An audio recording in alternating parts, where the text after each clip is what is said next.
सरस्वती जी और उनकी बहू रश्मि के बीच एक दिन बहस छिड़ जाती है। आखिर किसका काम ज्यादा आसान है, बहू का या सास का? माँ जी, सास को काम ही क्या है, आपके सारे काम उंगलियों पे तो हो जाते हैं। कुछ भी। हाँ, हिसाब तो उंगलियों पे ही हो जाता है ना। अरे बेटा, ऐसा सिर्फ अभी लगता है, जो मुझे करना पड़ता है ना वो तुझे करना पड़े तो समझ आएगा कि असली काम का पहाड़ कैसा होता है। ठेले बराबर वजन भी नहीं है आपके काम में, हर बात पहाड़ों के वजन की कर रही हैं आप। तू ऐसा करती ही क्या है घर में बेटा, ये तो बता मुझे। मैं थोड़ी ना कुछ करती हूँ, सब जादू से हो रहा है इस घर में। अरे एक दिन मेरा काम करोगी तो समझ आएगा। Okay okay, shut up. कल से मैं घर के काम करूंगी और तू मेरी जगह हर चीज का हिसाब रखना, ठीक है? ठीक है, ये भी कर लेते हैं। ये सास बहू की डील के बारे में रश्मि के पति अमन को नहीं पता था और न ही अमन के पिताजी सुरेश जी को। पर गेहूं के साथ साथ जैसे घुन भी पिस जाता है, ये दोनों भी पिसने वाले थे।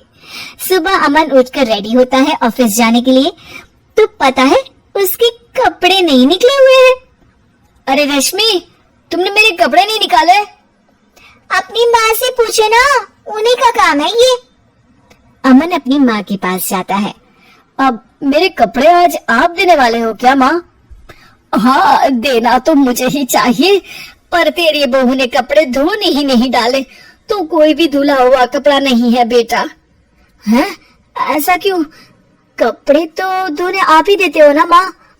अरे बहू ने तुझे बताया नहीं, अब हम अदल बदल गए हैं, मैं अब बहू और तेरी बीवी सास। अमन परेशान हो गया। वो बिना इस्त्री के कपड़े पहनकर ऑफिस चला गया। सरस्वती जी अपने घुटने के दर्द के कारण झुककर घर साफ नहीं कर पा रही थी और ना ही खाना बनाना याद रख पाई। उधर रश्मि पहले ही दिन घर की चाबी घुमा चुकी थी और 300 रुपए का हिसाब अलग नहीं मिल रहा था। पर दोनों का ही घमंड कैलाश पर्वत से भी बड़ा था और दोनों ही खेमे एक दूसरे की बात मानने को बिल्कुल तैयार नहीं थे। शाम को जब सुरेश जी और अमन खाना खाने बैठते हैं तो सरस्वती जी उनके सामने गाजर और पपीते लाकर रख देती हैं। अरे माँ, ये क्या है? ख्याली पुलाव के साथ सलाद। माँ जी खाना बनाना भूल गई लगता है।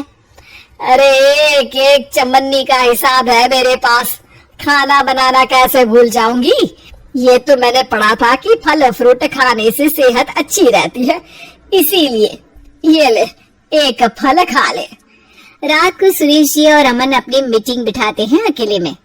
बाबूजी, इनकी लड़ाई के कारण ना हमें ठीक से खाना मिल रहा है, उल्टा घर के सारे काम रुक गए हैं। हाँ बेटा, 2 भैंसों की लड़ाई में बेचारे खेत के पौधों का भी नुकसान हो रहा है।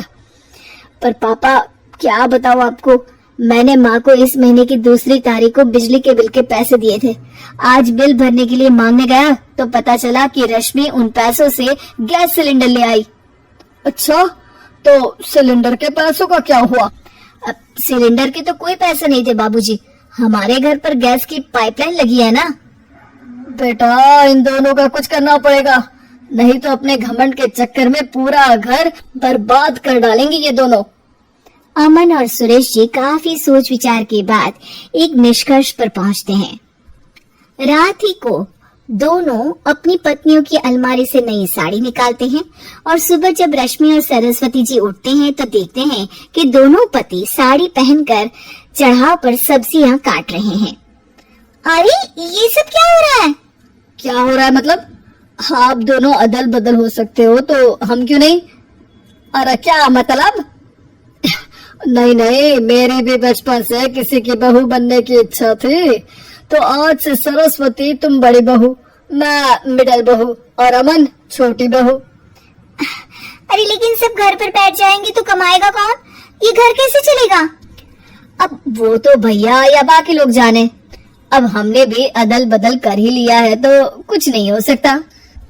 रश्मि और सरस्वती जी को समझ में आ जाता है कि उन दोनों की आपस की डील के वजह से इन दोनों को बहुत तकलीफ हो रही है और उनके ईगो ने दूसरों को कितनी यातनाएं दी है। असल में माँ जी आप सही थी, सास बनना बहुत मुश्किल है। अरे हाँ बेटा, और तू भी, मुझसे तो नहीं हो पाया सब घर के काम, वापस बदल ले क्या? हाँ हाँ बिल्कुल माँ जी, और अब आप दोनों भी बदल लीजिए, कोई आ गया तो आप दोनों को देखकर क्या सोचेगा। अच्छा है, आप दोनों के समझ में ये बात तो आई, मैं फटाक से कपड़े बदल लेता हूँ। अरे रुक जा बेटा, एक फोटो ले लेती हूँ तेरी, मेरी बेटी होती तो तेरे जैसी ही दिखती साड़ी में। और मेरा फोटो नहीं लोगी?